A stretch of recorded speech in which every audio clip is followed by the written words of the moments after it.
जब घर से निकले और यार दोस्त से मिले त कुल एक बतिये पूछत हूँ कि बियाहवा कब करबा। अच्छा अब तुहार बार पाक जाता, अब बियाहवा कब ले करबा?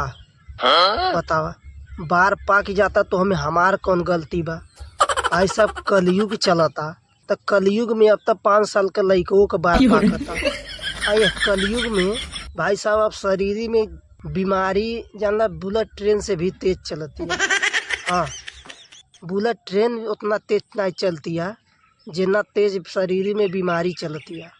और एक बात और रहल बियाह कैले वाली बात, तो भाई साहब भाई पहले एक वीडियो देख ला, ओकरे बाद तब हम बतियावत है।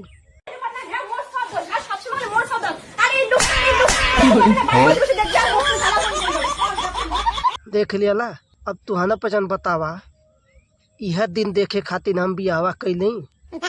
हाँ, लोटा थरिया भगौनी भगौना से मार खाए खातिर। हाँ, या वीडियो में तनी देख के बतावा आदमी कौन गलती रहल।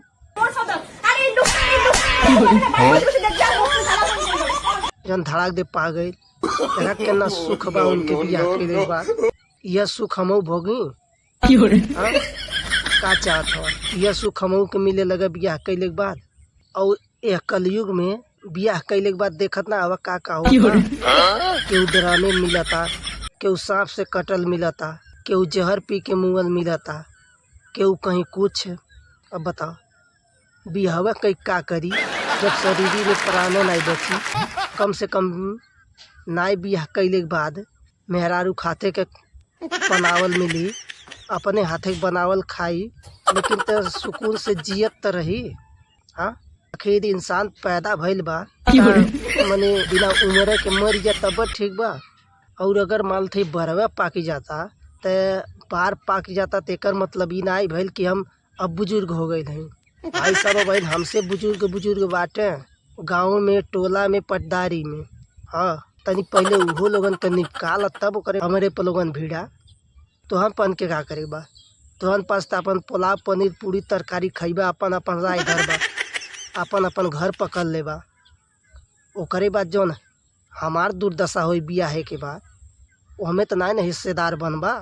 ओकर तो प्रसाद हमें के मिली, चाहे लोटा से मिले, चाहे थरिया से मिले, चाहे भगोना से मिले, चाहे बेलना से मिले, लेकिन कौनो चीज़ से तो मिलबे करी। ना कुछ मिली तो मेहरारू के जबान तो जानते हवा कई चीज़ तेज चले ले, उतना तेज जानला बंदूकी गोली नहीं चले जितना तेज मेहरारू के बोली चलला। तो ऐसे भाई साहब पूछल बंद कर दा, जब बियाह होई काट तुहर 5 किलो के पहुँच जाई।